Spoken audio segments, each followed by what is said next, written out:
Fala tricolor, Cano operado, JK machucado, parece que não foi grave, mas para esse começo do ano nós teremos Lelê e Everaldo. Vamos falar um pouquinho de Fluminense?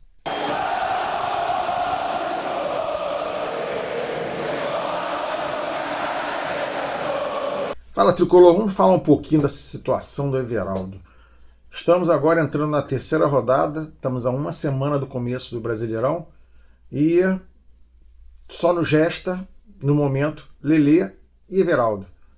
Cano acabou de fazer uma cirurgia, JK se machucou no último jogo, saiu de muleta, mas parece que a contusão não foi grave.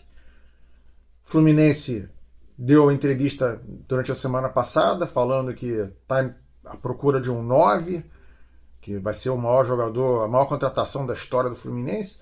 Eu sei que de lá para cá não dá para mudar muita coisa, né? Mas a verdade é que nós estamos chegando na metade da primeira fase do Carioca e vamos começar o Brasileirão sem um camisa 9. Ontem eu estava vendo uma live do Gugu Tricolor, pô, muito boa a live dele, tá? Recomendo. E ele tem um pensamento muito parecido com o meu. Ele até contou uma historinha bem caricata, que pode exemplificar um pouquinho o que pensa o torcedor do Fluminense. Ele estava lá no clube, participando da colônia de férias do Fluminense, fazendo aquelas atividades dele lá, tal, o jogador alegrando, né? E o jogador que fazia um gol ganhava um prêmio, e um desses garotos que fez um gol, ele foi dar um chaveiro. E o chaveiro era tem vários tipos de chaveiro, né? Tem escudo, tá? E tem um chaveiro que é um jogador com camisa 9 nas costas, né? E aí ele chamou o garoto, aqui, toma o seu brinde. O garoto abriu o brinde, olhou, falou, porra, chaveiro, do Everaldo, hein? Porra, que merda. É exatamente esse o pensamento da torcida. O pensamento da criança é esse mesmo. Nós temos um centroavante que desperta isso na garotada. Isso se reflete em toda a torcida. O torcedor do Fluminense está por aqui já com o Everaldo. Nada contra a pessoa do Everaldo. Também não estou aqui para humilhar o jogador. Ele foi contratado, ele não pediu para vir para o Fluminense, ele recebeu uma proposta, uma boa proposta, aceitou e veio prestar os seus serviços aqui. A culpa da contratação do Everaldo não é do Everaldo, a culpa é da diretoria do Fluminense. A diretoria do Fluminense olhou para esse jogador, que eu olhei o scout dele também a semana passada. Cara, em 15 anos de carreira tem 138 gols, o centroavante, especialista em finalização, 138 gols, ou seja, 9 gols por ano. O scout olhou para isso, falou assim, pô, esse cara pode vir pro Fluminense. Aí vem com a desculpa, não, mas ele veio, mas não era para ser titular, era pro Cano ia se recuperar e tal. Mas peraí, você traz um cara então para não jogar? Porque se você traz um cara para reforçar o elenco, é porque eventualmente você pode precisar dele para jogar. Se precisar dele para jogar, ele tem que estar apto a executar a função dele bem. Então não tem essa desculpa de que eu trouxe, mas não era para ser titular, ele virou titular porque o Cano se machucou. Tal. Não tem essa desculpa. Você tem que trazer um jogador que você veja os números no scout e ele olha para assim, esse cara é bom, esse cara pode resolver o nosso problema. Não é um jogador que faz 9 gols na temporada. O Everaldo entregou ano passado o que ele faz na carreira, ele fez 8 gols. É o que ele faz na carreira. Se você olha o scout dele, você já sabe que é aquilo que ele vai te entregar. Então, o erro foi da diretoria. Aí o André do Sentimento Tricolor, não sei se é verdade, mas ele ontem postou no vídeo dele em que a diretoria do Fluminense está mandando mensagem para os youtubers falando para dar uma força aí, para convencer a torcida a não pegar no pé do Everaldo e tal, já pensando num possível não contratação de 9 a curto prazo. Para o cara poder entrar e ter o apoio. Porra, se isso for verdade, é um absurdo. A culpa é da própria diretoria. Se eles estão com problema hoje, que a torcida está pegando no pé do jogador, é culpa deles mesmo. Que eles que escolheram esse jogador para trazer para cá. Se é para trazer um jogador meia boca, não traz. Ainda mais que a gente dobrou o salário do Everaldo para trazer. Não é para trazer, vocês estão criando um problema futuro. É diferente, por exemplo, de quando você trouxe o Terãs. Terãs, embora seja outra posição, Terãs veio, a torcida esperançosa. Porque ele tinha feito uma boa temporada no Atlético Paranaense, a torcida tinha a lembrança dele no Atlético Paranaense, e pô, é um bom reforço. Ele não performou, ele não desenvolveu no Fluminense, hoje ninguém quer ver ele pintado de ouro. Mas ele criou uma expectativa boa e não supriu a necessidade. Diferente do Everaldo. Everaldo, quando foi contratado, eu falei, porra, esse cara não quero esse cara, pô. O cara é reserva do Bahia. Porra, quem é o Bahia na fila do pão? Com todo respeito ao Bahia. Reserva do Bahia vai vir pro Fluminense para reforçar o elenco? Não é possível, pô. Com 34 anos, se fosse um garoto da base, você vai pegar para apostar um cara de 34 anos, não é aposta, não é nada. É um jogador que o Fluminense está queimando dinheiro. Que queimou o dinheiro do Everaldo. E na hora eu falei, porra, eu preferia até o Davidson, sei lá o nome dele. Preferia ele, que é um cara polêmico, mas faz gol. O Everaldo é isso que a gente está vendo. E o Fluminense contratou um jogador para não jogar e ele jogou. Porra, totalmente errado, né? Contratei um jogador para não jogar? Contratei um jogador para poder usar ele se eu precisar. E quando ele entra, acontece isso. O jogador é horroroso, ele é esforçado, ele faz o pivô ali no meio campo. É o que ele sabe fazer. Aquela bola lançada ali no meio círculo, ele raspa de cabeça e de repente a bola encontra um ponta na direita, um ponta na esquerda. É isso que ele faz. O cara que não sabe finalizar. E na apresentação dele ele fala, o meu forte é finalizar. O Odair Chaparro já achou um jogador experiente, né? Então, no futebol do Japão, eu fiquei 3 anos lá, me adaptei e gostei muito da cultura do país e do futebol. Foi um tempo muito bom que eu passei por lá, sou um 9, né? Minha principal característica é definir jogada, é a finalização. Finalização, cara, ele não chuta pro gol, porra. Não chuta pro gol, não faz gol. Então foi a própria diretoria que causou isso para mim. Eu custo acreditar que a diretoria tenha feito isso. Que eu não estou chamando o André de mentiroso, mas eu custo acreditar que ela está procurando os YouTubers para fazer a cabeça da galera para não pegar no pé do Everaldo. Eu também acho que não tem que pegar no pé do Everaldo, porque é o que tem. Vai entrar o cara no jogo e se a gente vai piorar.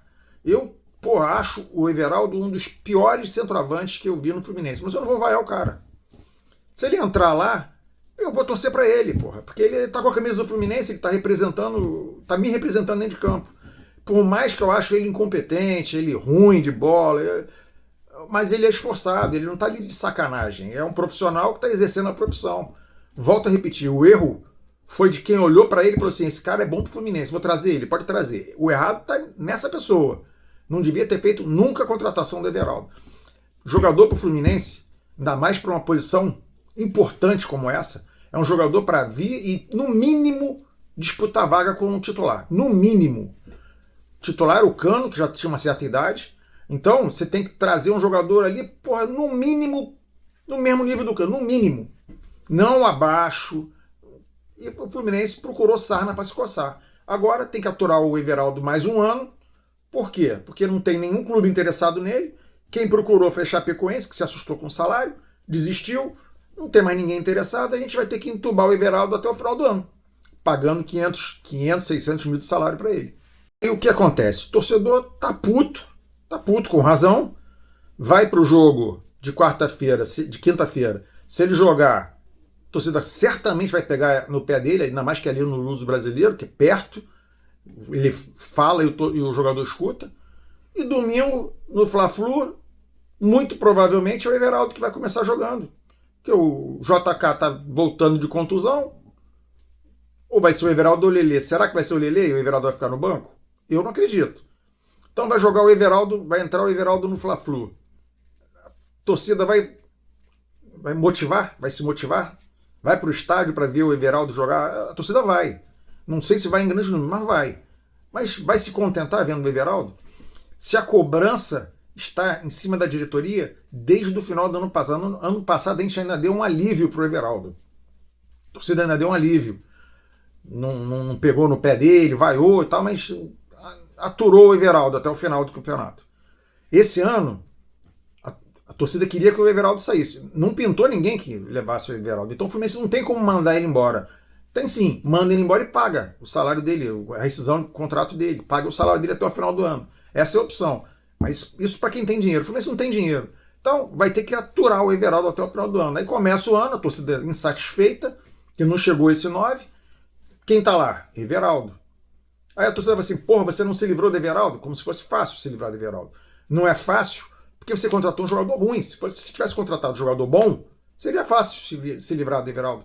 Mesmo que ele não tivesse performado no Fluminense, ele teria um nome no mercado e ia interessar vários clubes. Ele não interessa a nenhum clube.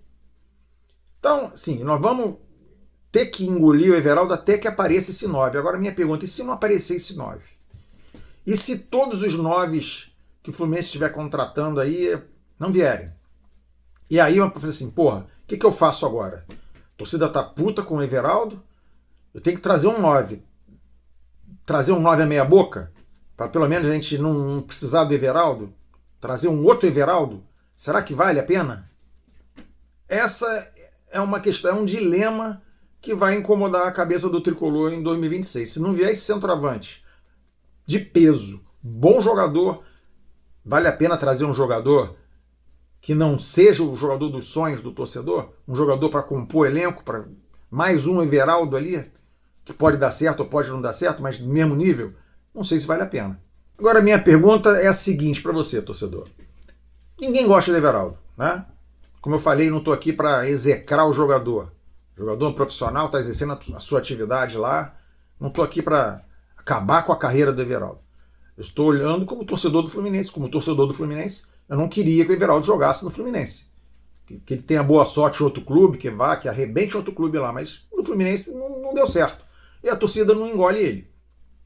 Agora a pergunta é o seguinte, se ele joga amanhã, faz o gol da vitória contra o Nova Iguaçu, e aí vai pro jogo domingo, o Fluminense ganha de 2-0 com 2 gols do Everaldo, qual o comportamento seu, torcedor? O que você vai pensar? Será que ele alivia a barra? Tipo, porra, o cara meteu gol no Nova Iguaçu, meteu 2 gols no Flamengo, vamos ver o que ele vai fazer em 2026. O que você acha?